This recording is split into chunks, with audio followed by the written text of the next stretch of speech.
एक दिन रानो चिड़िया और उसकी बेटी गुड़िया सामान लेकर एक नए हरे भरे जंगल में उतरती हैं। गुड़िया बेटी, इस जंगल में सूखी लकड़ियाँ कहाँ से मिलेंगी? मैं किसी से पूछ कर आती हूँ, आप यहाँ बैठ जाएं। मम्मा, क्या हम लकड़ियों के बिना घर नहीं बना सकती? नहीं बेटी, लकड़ियों के बिना घर कैसे बन सकता है? रानो चिड़िया अपनी बेटी को एक पेड़ के नीचे बैठाकर चली जाती है। रानो चिड़िया एक बूढ़ी फाख्ता के पास जाती है। माँ जी, मैं इस जंगल में नई आई हूँ। मुझे और मेरी बेटी को अपने लिए घर बनाना है। हमें घर बनाने के लिए सूखी लकड़ियाँ कहाँ से मिलेंगी? बेटी, ये जंगल हरा भरा है। इस जंगल में तो सूखी लकड़ियाँ नहीं हैं। आपको अगर घर बनाना है तो दूसरे जंगल से सूखी लकड़ियाँ लानी होंगी। मैं तो अकेली हूँ, मैं अकेली ये सब कैसे कर सकती हूँ?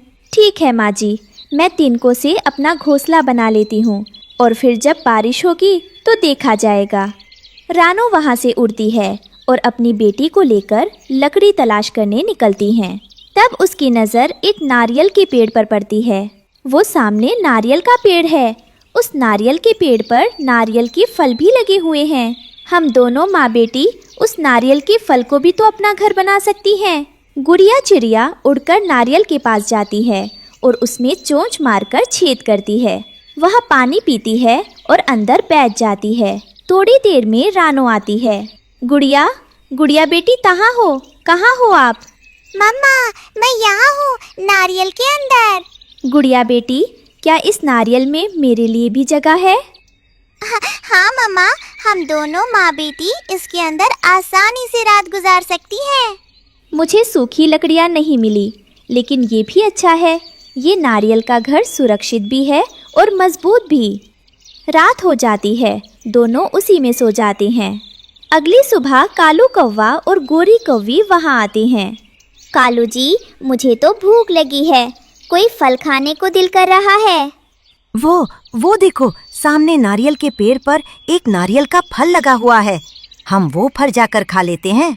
कौवे नारियल पर चोंच मारते हैं। अंदर आवाज आती है। मम्मा, ये आवाज कैसी है?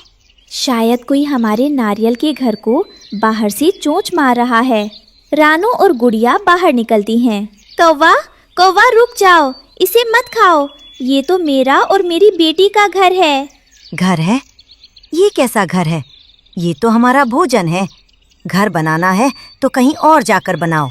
हम तो ये नारियल खाकर अपनी भूख मिटाएंगे। कौवे नारियल खाने लगते हैं। रानो और गुड़िया बेघर हो जाती हैं। मम्मा, इन कौवों ने तो हमारा घर ही खा लिया। अब हम कहाँ जाएंगी? चलो गुड़िया बेटी, हम किसी और जगह चली जाती हैं।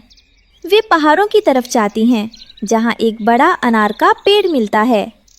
मम्मा, अगर हम इस अनार के फल को अपना घर बना ले तो कैसा रहेगा?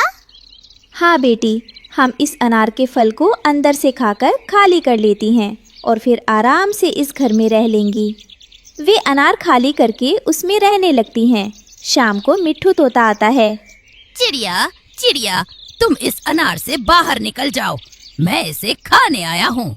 तोते भैया, ये अनार का फल अब मेरा घर है, मैं अपना घर नहीं छोड़ सकती। अंकल तोते, हमने तो ये अनार का फल अंदर से पहले ही खा लिया है। मैं इसका रस नहीं बल्कि छिलका खाता हूँ। अब बाहर निकलो। ये जंगल के फल खाने के लिए हैं, घर बनाने के लिए नहीं। नहीं, हम नहीं निकलेंगे, तुम जाओ यहाँ से। मैं अभी कौवों को बुला कर लाता हूँ। तोता कौवों के पास जाता है। कौवे, कौवे, एक चिड़िया ने अनार के फल में अपना घर बना लिया है। उसे बाहर निकालो, मैं उस फल को खाना चाहता हूँ। वो चिड़िया कभी नारियल को घर बनाती है, कभी अनार को। अब तो उस चिड़िया को जंगल से बाहर ही निकालना होगा। कौवे और तोता रानो के पास आते हैं। चिड़िया, तू सीधे से अनार से बाहर आएगी या लगाऊं एक दो? कौवे, तुम मुझे कहीं भी रहने नहीं देते हो। मैं जहाँ भी घर बनाती हूँ तुम वहाँ ही आ जाते हो। अगर तुमने दोबारा किसी फल को घर बनाया तो हम तुम्हें जंगल से बाहर निकाल देंगे। डरकर रानो और गुड़िया बाहर निकल जाती हैं। तोता अनार खाने लगता है। रात में रानो और गुड़िया पेड़ के नीचे बैठी थी। मम्मा, सुबह क्या करना है? बेटी गुड़िया, सुबह हमें कुछ ऐसा घर बनाना है जिससे कौवों को कोई ऐतराज ना हो। हम दोनों माँ बेटी पत्तों से घर बनाएंगी। मम्मा, क्या पत्तों से घर बन जाएगा?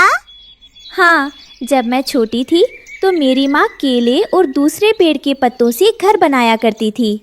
सुबह रानो और गुड़िया मेहनत करती हैं। गुड़िया बेटी, जब तक मैं पत्ते साफ करती हूँ, आप झील किनारे जाओ और सूखी घास ले आओ। वे दोनों मिलकर शाम तक केले के पत्तों का सुंदर घर बना लेती हैं। शाम को भारी बारिश और तूफान आता है। माँ, आसमान को देखो, काले बादल आ रहे हैं। हाँ बेटा, लेकिन हमें परेशान होने की ज़रूरत नहीं है। हमारे पास अपना मजबूत केले का पत्तों का घर है जो हमें इस परेशानी से बचेगा। आओ बेटा, अंदर चलो। आसमान पर काले बादल छा जाते हैं। रानो और गुड़िया अपने मजबूत पत्तों के घर में सुरक्षित थीं, लेकिन कौवों का तिनकों का घोंसला टूट जाता है और वे भीगने लगते हैं। कालू जी, उस चिड़िया ने कोई ना कोई जुगाड़ जरूर लगा लिया होगा। चलो हम उसके पास जाते हैं, अब वही हमें बचा सकती है। कौवे रानो के घर के बाहर आते हैं। चिड़िया, चिड़िया बात सुनना। रानो दरवाज़ा खोलती है। कौवे, अब क्या पत्ते भी तुमने खाने हैं? मैंने तो इस बार पत्तों का घर बनाया है। चिड़िया बहन, हमें माफ कर दो और हमें अपने पत्तों के घर में थोड़ी देर आ लेने दो। हम बारिश में भीग रहे हैं। ठीक है कालू भैया, गोरी भाभी, आप दोनों अंदर आ जाइए। वाकई में बाहर बहुत तेज बारिश हो रही है। अगर आप दोनों बारिश में भीगते रहे तो बीमार पड़ जाएंगे। अगर हम आपकी मदद नहीं करेंगे तो पक्षी होने का क्या फायदा। रानो चिड़िया दया दिखाती है और उन्हें अंदर बुला लेती है। कौवे शर्मिंदा होकर चिड़िया का शुक्रिया अदा करते हैं। एक हरे भरे जंगल में एक ऊंचे अंगूर के पेड़ पर रानो चिड़िया और उसके प्यारे पति टुन्नू चिड़ा का घोंसला था। वही उनका संसार था, वही उनकी खुशियाँ थीं। पर उसी पेड़ के नीचे अंधेरे में रहता था एक खतरनाक काला नाग। टुन्नू देखो, मैंने 2 अंडे दिए हैं। मेरा सपना था ना माँ बनने का, आज पूरा हो गया। रानो, ये तो बहुत बड़ी खुशी है। इन अंडों में बस कुछ ही दिनों में हमारे बच्चे होंगे। उनकी चूचू से पूरा जंगल गूंजेगा। मैं अपने बच्चों को लिए जंगल से सबसे मीठे बेर लाऊंगा आज। मैं इन्हें अपनी जान से ज्यादा संभालूंगी। अब बस डर यही है कि कुछ बुरा ना हो। जब तक मैं हूँ, कोई परिंदा भी इन अंडों की तरफ आंख उठाकर नहीं देखेगा। थोड़ी देर में कालू और गोरी वहाँ आते हैं। बधाई हो रानू बहन। टुन्नू मियाँ, अब तो तुम भी माँ बन गई। बड़ी प्यारी जोड़ी है तुम दोनों की, और अब तो ये अंडे भी आ गए। लगता है जंगल में सबसे सुंदर घोंसला अब तुम लोगों का है। धन्यवाद गोरी बहन, भगवान की कृपा है बस। आप दोनों का आना हमारे लिए सौभाग्य की बात है। तभी वहाँ मिट्ठू तोता रंग बिरंगे पंख फैलाते हुए आता है। चलो जी, हम तो बेसब्री से बच्चों की चूचू सुनने का इंतजार करेंगे। धन्यवाद मिट्ठू भैया। जिस घर में हंसी गूंज रही थी, उसी के नीचे छिपा था डर का साया। एक खतरनाक साया, एक नाग जो रानो की ममता को निगल जाने की ताक में था। नाग धीरे धीरे रेंगता हुआ ऊपर चढ़ता है। रानो की नींद अचानक खुलती है। टुन्नू, टुन्नू, मुझे कुछ अजीब सा एहसास हो रहा है। घोंसला हिल रहा है। क्या बात है रानो, कहीं कोई बिल्ली? वो दोनों चारों ओर देखते हैं और अचानक एक फुफकार सुनाई देती है। नाग, टुन्नू, वो देखो। दूर हट जा, ये हमारे बच्चे हैं, तू यहाँ से जा। नाग झपटता है। रानू और टुन्नू अपने अंडों को बचाने की बहुत कोशिश करते हैं। धीमे से अंडों के टूटने की आवाज आती है। चक, और नाग उन्हें निकलकर नीचे बिल में चला जाता है। नहीं, मेरे बच्चे! हे भगवान, हम कुछ नहीं कर पाए। मेरे मासूम, वो तो दुनिया में आए भी नहीं थे। हम हार गए रानो, हम हार गए। सूरज निकला, लेकिन रानू टुन्नू के जीवन में अंधेरा छा चुका था। वो दोनों एक झरने के पास बैठे अपने अंडों को याद कर रहे थे। टुन्नू, ये कैसा जीवन है? क्या हमारी ममता इतनी सस्ती थी? हमारे बच्चों का क्या कसूर था? जब सब ने मुंह मोड़ लिया, तब जंगल की चालाक लोमड़ी सामने आई। मैंने सब देखा, काले नाग का कहर, लेकिन मैं जानती हूँ कैसे बदला लिया जाए। कैसे? हमें हमारी संतानों का बदला चाहिए। नदी किनारे एक राजकुमारी रोज सैर पर आती है। उसके पास एक सोने का हार है। उसे चुराकर उस नाग के बिल में डाल दो। रानू अब एक माँ नहीं, एक योद्धा बन चुकी थी। अगले दिन नदी किनारे राजकुमारी नदी में स्नान कर रही होती है और उसका हार नदी किनारे पत्थर पर रखा था। तभी वहाँ रानो चिड़िया आती है। माफ करना राजकुमारी, मैं बुरी नहीं हूँ, पर तुम्हारा ये हार एक नाग को मौत की तरफ ले जाएगा और मेरे बच्चों को इंसाफ मिलेगा। रानो धीरे से हार अपनी चोंच में दबाती है और वहाँ से उड़ जाती है। क्या? मेरा हार? सैनिक! राजकुमारी जी, क्या हुआ? एक चिड़िया मेरे गले से हार लेकर उड़ गई। यही कोई नीली आँखों वाली, चोंच में चमक थी। एक चिड़िया ने हार चुराया, जंगल की ओर उड़ गई होगी। हम अभी निकलते हैं। रानो ने हार को काले नाग के बिल में डाल देती है। अब इंतजार था इंसानों के आने का और तभी सैनिकों की टुकड़ी जंगल में घुसती है। हर पेड़, हर झाड़ी, हर बिल को छाड़ डालो। हमें वो सोने का हार चाहिए। राजकुमारी का आदेश है, जिसने भी चुराया, चाहे पक्षी हो या पशु, उसे बख्शा न जाए। सैनिक जंगल छान मारते हुए नाग के बिल तक पहुंच गए और जब उन्होंने उसका गला देखा, सारा शक यकीन में बदल गया। देखो, यही है सोने का हार नाग के गले में। इस जहरीले सांप को तुरंत मारो। सभी मिलकर भाले और तलवारों से नाग पर हमला करते हैं और नाग मर जाता है। मर गया। हाँ, बहुत जहरीला था। देखो कितना बड़ा था। अब चलो, राजकुमारी को उसका हार वापस देना है। वही दूर से एक पेड़ के पीछे रानो और टुन्नू ये सब देख रहे थे। बच्चों, आज तुम्हारा बदला पूरा हुआ। तुम्हारी माँ ने हार नहीं मानी। अब चलो टुन्नू, एक नया घर बनाएंगे और एक नई उम्मीद। एक नदी किनारे पालक के पत्तों से बने घर में रानो चिड़िया अपने 2 बच्चों के साथ रहती थी। तभी घर के बाहर मोटी चोंच वाला तोता उसे बुलाने आता है। रानो चिड़िया, चलो चलो, सब तुम्हारा इंतजार कर रहे हैं, हमें देर हो जाएगी। तोते भैया, आज आपको इतनी जल्दी क्या है?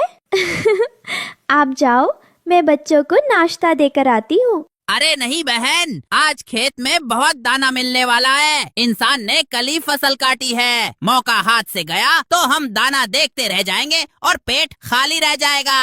तोता चला जाता है। रानो अपने बच्चों को दाना देती है। बच्चों, दाना खाकर खेलना, लेकिन घर से बाहर मत जाना, और अगर जाना भी पड़े तो याद है ना क्या करना है? हाँ मम्मा, हमें पता है। पहले दरवाजे से बाहर झांकना है, फिर ऊपर आसमान देखना है, और फिर अगर कोई बिल्ली या इंसान दिखे तो वापस घर भाग आना है ना? बिल्कुल, शाबाश मेरे होशियार बच्चों। तुम दोनों तो मुझसे भी ज्यादा अक्लमंद हो। सारे पक्षी बरगद के पेड़ पर मिलते हैं। रानो बहन, आज बहुत देर कर दी तुमने। सब तुम्हारा इंतजार करते करते थक गए। और तुम तो हमेशा लेट होते हो। आज मैं थोड़ी देर से आ गई तो क्या हुआ?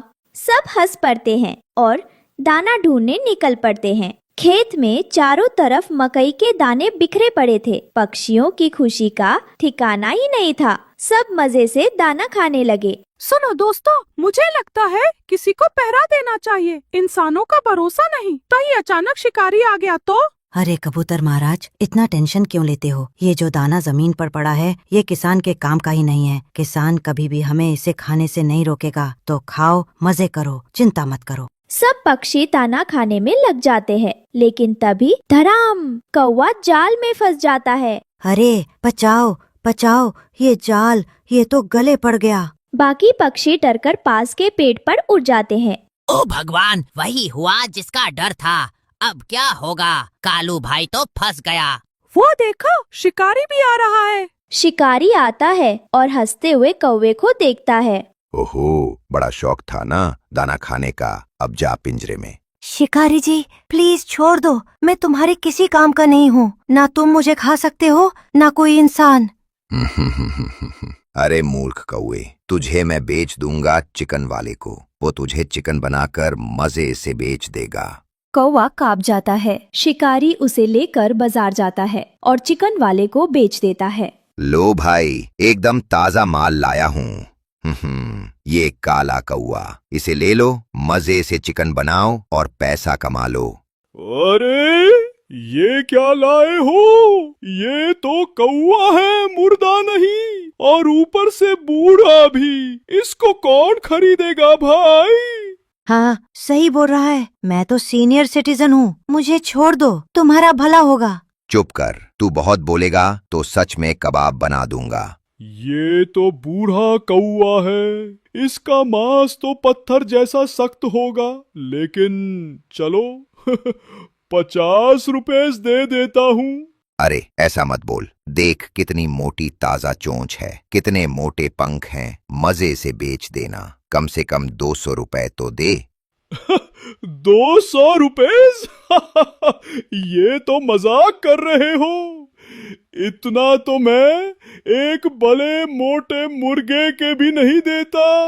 50 रुपए इतना सस्ता? मैंने इसे जाल में फंसाने के लिए कितनी मेहनत की। जाल, दाना, टाइम सब मिलाकर तो कम से कम 150 रुपए का खर्चा हुआ।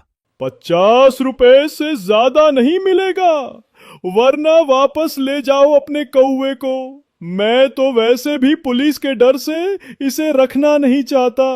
कहीं पता चला तो लोग कहेंगे कि चिकन वाला अब कौवे भी बेचता है। दूर से कालू के दोस्त पक्षी उसे देखते हैं और परेशान हो जाते हैं। अब क्या करें? हमारा कालू भाई तो गया। नहीं, हमें अच्छे इंसान से मदद लेनी होगी। चलो किसान के पास। अरे अगर उसने सच में उसे बेच दिया तो? बेचारा कालू। नहीं, अभी सब खत्म नहीं हुआ। अगर हम सब मिलकर कोशिश करें तो अपने दोस्त को बचा सकते हैं। डरने से कुछ नहीं होगा। लेकिन इंसानों से मदद मांगना, क्या वो हमारी सुनेंगे? कहीं हमें भी पकड़ लिया तो? सब इंसान बुरे नहीं होते, हमें अच्छे इंसान से मदद लेनी होगी। चलो किसान के पास, वही हमारी आखिरी उम्मीद है। वे किसान की पत्नी से मदद मांगते हैं। माँ जी हमारी मदद करो, शिकारी ने हमारे दोस्त कौवे को पकड़कर बाजार में बेच दिया है। अरे बाप रे, ये तो बहुत गलत हो रहा है। शिकारी ने इतना बड़ा पाप किया है। हाँ माँ जी, हमें नहीं पता अब क्या करें। अगर आप चाहें तो हमें रास्ता दिखा सकते हो।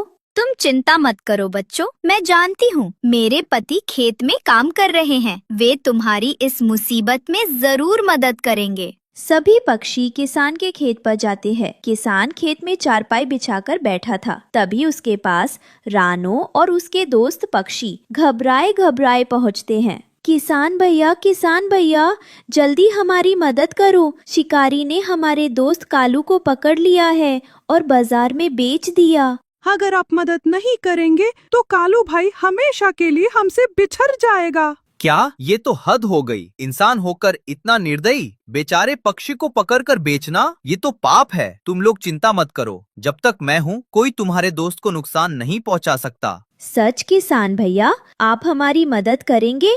किसान मोबाइल निकालता है और नंबर डायल करता है। पुलिस जी, यहाँ एक लालची कसाई कौवे को चिकन बनाकर बेच रहा है, जल्दी बाजार में आइए। पक्षी खुश हो जाते हैं। रानो बहन, लगता है अब हमारा कालू भाई बच जाएगा। और तुम सब मेरे साथ कसाई की दुकान पर चलो, कहीं देर ना हो जाए। इधर चिकन वाला कौवे को पकड़ने की कोशिश करता है।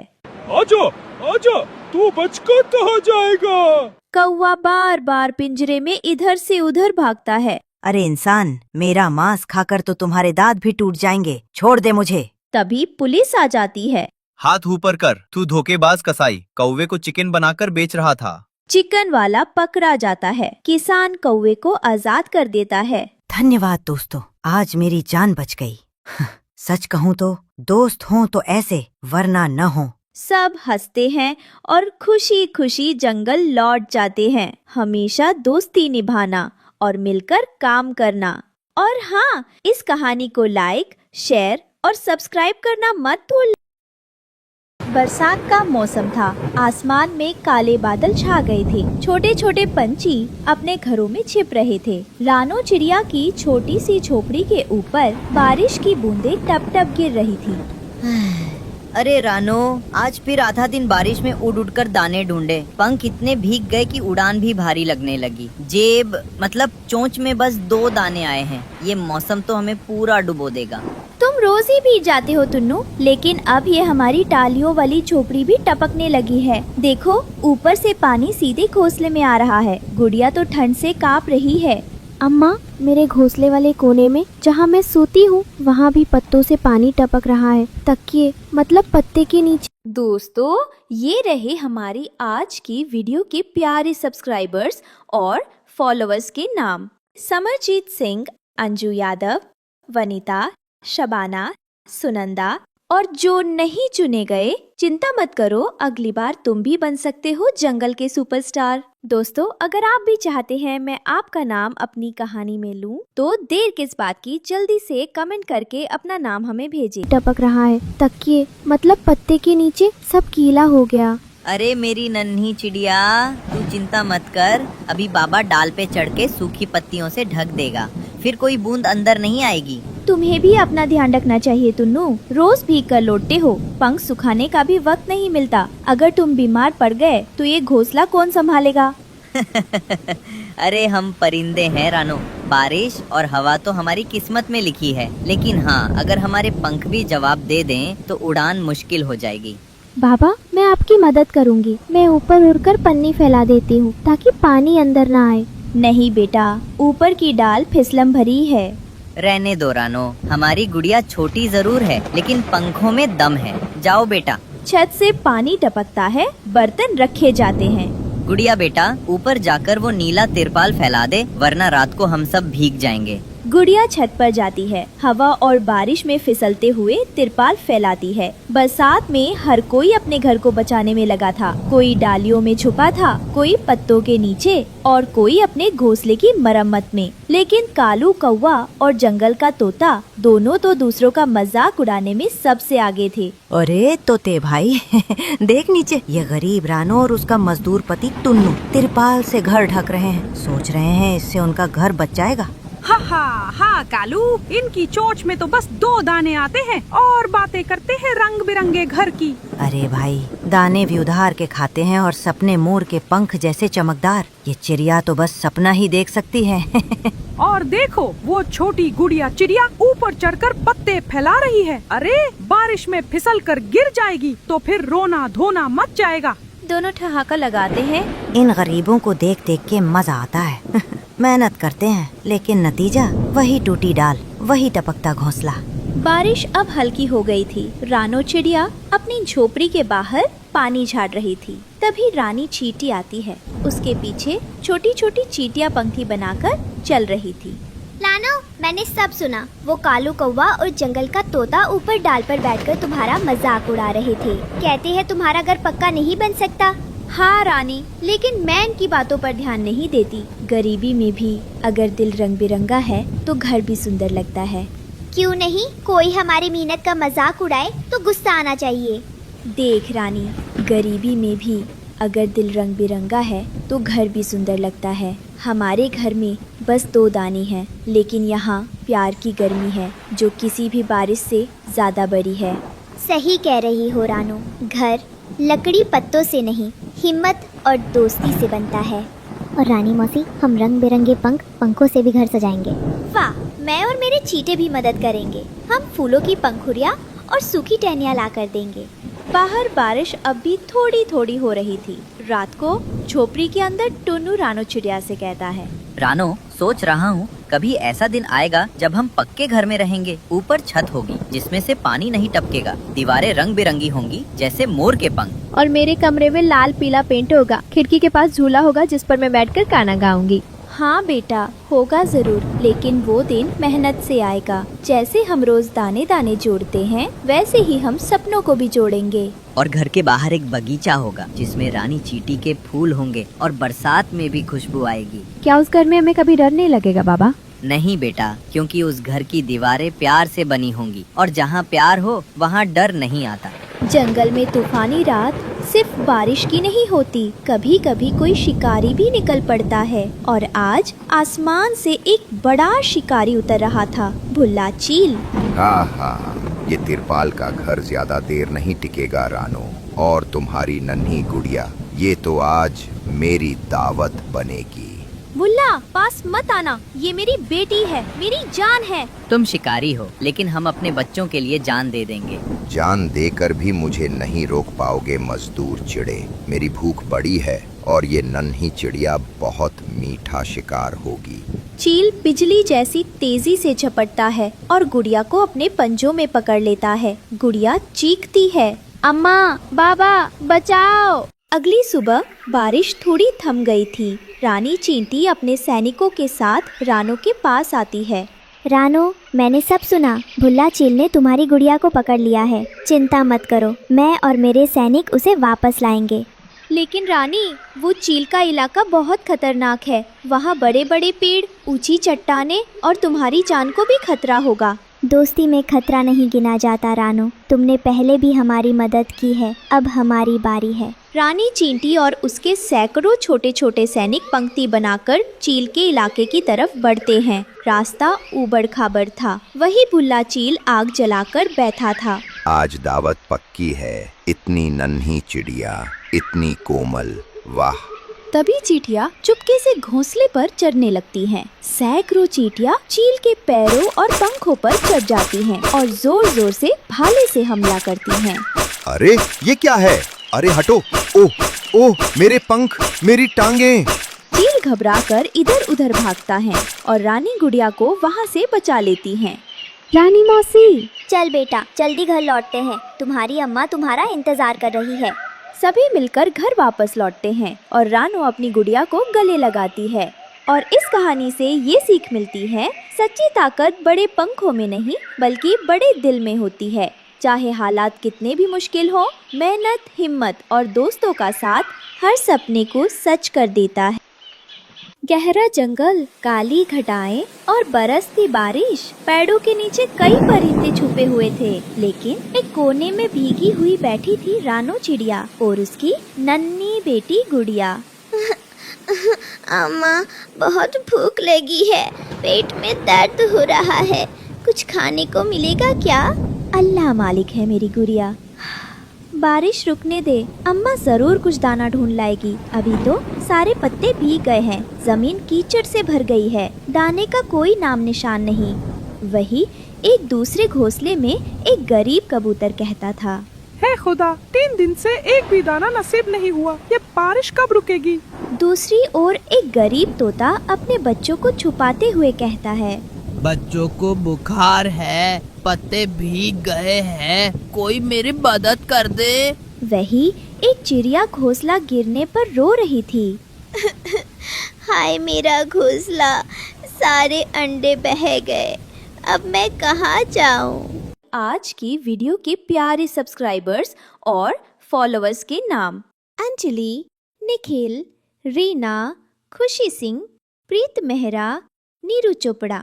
और जो नहीं चुने गए, चिंता मत करो, अगली बार तुम भी बन सकते हो जंगल के सुपरस्टार। दोस्तों, अगर आप भी चाहते हैं मैं आपका नाम अपनी कहानी में लूं, तो देर किस बात की, जल्दी से कमेंट करके अपना नाम हमें भेजें। रानो ये सब देखती है और अपने आंसू रोक नहीं पाती।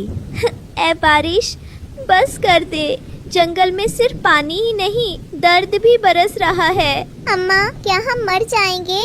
नहीं जान, जब तक माँ जिंदा है तुझे कुछ नहीं होगा। अल्लाह सब देख रहा है। ऐसे ही कुछ दिन काट जाते हैं और बारिश थोड़ा कम होती है। रानो अपनी बेटी को लेकर पास के पेड़ की खोख में जाती है। तभी पड़ोसन गोरी कौवी उड़कर आती है। अरे वाह, फिर वही हालत। रानो बहन, कब तक इस बारिश में यूं ही कांपती फिरोगी? बस कुछ दिन की बात है गोरी बहन। हालात अच्छे नहीं है, मगर कोशिश जारी है। कोशिश? तेरी कोशिशें तो बारिश से भी ज्यादा बेकार लगती हैं। हर साल तू और तेरी गुड़िया ऐसे ही भीगे हुए भूखे बैठे रहते हो। कुछ सीख भी ले किसी से। रानो का सिर नीचे झुक जाता है। मेरे तो बच्चे गरम घोंसले में बैठे हैं, मक्की के दाने खा रहे हैं, और एक तू है, ना खाना, ना घर, ना इज्जत, बस रोती रहती है। अम्मा, ये हमें क्यों तंग कर रही है? बेटा, जवाब नहीं देना। कुछ लोग दूसरों का दर्द नहीं समझते।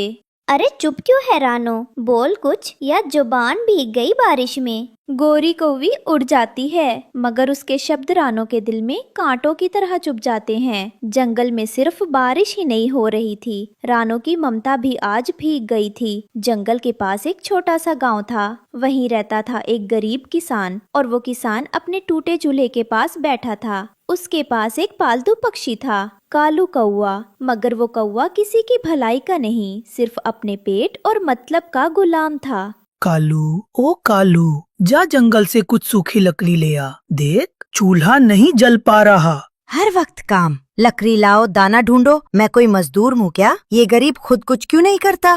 पेट खाली है कालू, थोड़ी मदद कर दे, फिर मिलके बाजरे की रोटी खाएंगे। रोटी? सिर्फ रोटी? मुझे तो मलाई चाहिए। वो रानो चिड़िया आजकल कुछ ज्यादा ही चमक रही है जंगल में। सुना है कोई जादुई चीज मिली है उसे। कालू की आंखों में चालाकी चमकती है।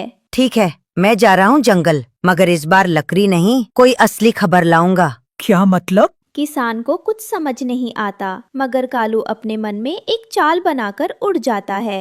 रानो और गुड़िया जंगल में सूखे बीज खोज रही थी, तभी एक पेड़ के नीचे अजीब सी चमक दिखाई देती है। अम्मा, बहुत थक गई हूँ, पैरों में कीचड़ लग गया। बस थोड़ी देर और बेटा, शायद कहीं सूखी जगह मिल जाए बैठने को। अम्मा देखो, वो पेड़, उसके नीचे कुछ लहंगे जैसे चमक रहे हैं। यार अब ये क्या मंजर है? ये तो लहंगे हैं। ये कहाँ से आए? इतने सुंदर और नर्म लहंगे। दोनों पेड़ के पास जाती हैं और पेड़ की डाल हिलती है और मीठी आवाज आती है। रानो, तू नेक दिल है, ये लहंगे अब तेरे हैं। इन्हें इंसानों को बेचकर अपने दुख दूर कर। क्या ये सपना है? नहीं, ये इनाम है तेरे सच्चे दिल का। तू रोज सुबह आना और ठेला भर के लहंगे ले जाना और इंसानों की बस्ती में जाकर इन्हें बेचना, ईमानदारी से बेचना, सबकी दुआएं लेना और देख तेरी तकदीर कैसे बदलेगी। शुक्र है मालिक, मुझे मेहनत का रास्ता मिला है। मैं इन लहंगों को बेचूंगी और अपनी गुड़िया को भूख से आजाद करूंगी। अम्मा, क्या अब हम भी अच्छी जिंदगी जी सकेंगे?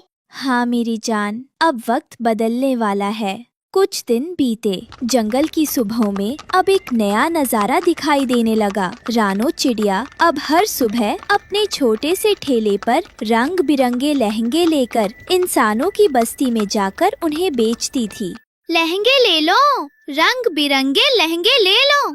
अम्मा, कल वाली आंटी ने कहा था तुम्हारे लहंगे बहुत नर्म हैं। उन्होंने 3 खरीदे थे। दूर पेड़ पर बैठी गोरी कवि दूरबीन जैसी नजरों से उन्हें देख रही थी। हाय रे किस्मत, ये रानो तो जैसे रानी बन गई। कल तक जो भीगी हुई पंख वाली थी, आज ठेला लेकर इधर उधर उड़ रही है और मैं तो बस देख रही हूँ। तभी पीछे से कालू कौवा आता है।